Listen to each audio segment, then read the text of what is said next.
Sabe um outro problema muito sério que torna complicada a nossa relação com a graça de Deus? É a justiça própria. É aquela ideia de que a gente consegue ou se salvar, ou como até alguns que já são salvos pensam, conseguem se santificar por seus próprios méritos.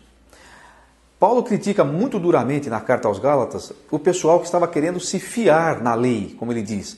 Estavam querendo depender da lei, das obras da lei. Toda vez que a Bíblia usa essa expressão, ela quer dizer aqueles que estão querendo fazer por seus próprios esforços aquilo que Deus quer e agradar a Deus.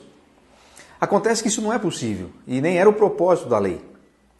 A lei foi dada para mostrar que a gente não consegue. A lei foi dada para mostrar que nós dependemos exatamente da graça de Deus. Então a justiça própria é um tapa na cara da graça. A justiça própria descarta a graça. É como se a gente estivesse dizendo para Deus, olha, eu consigo sozinho, eu dou conta, pode deixar que eu dou um jeito. O grande problema com isso é que quem tenta viver pelos seus próprios esforços e não confia mais ou não depende mais da graça de Deus, corre o risco de acontecer com ele uma de duas coisas. Ou ele desiste, e aí, como a gente diz, ele enfia o pé na jaca porque ele fala assim, bom, não vou conseguir mesmo, então ele deixa para lá. Aí ele vira mesmo um devasso, porque eu não consigo mesmo, então deixa para lá. Ou então ele vira um hipócrita.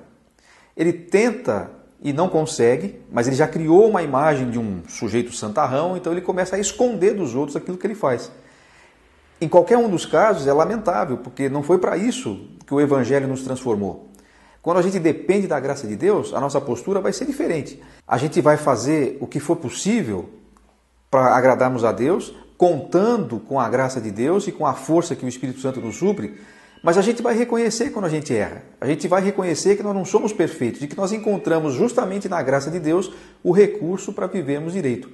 É assim que a gente tem que fazer. Caso contrário, entra mais um ladrão aí na nossa vida e tenta nos tirar a bênção e a alegria de viver dependendo da graça de Deus.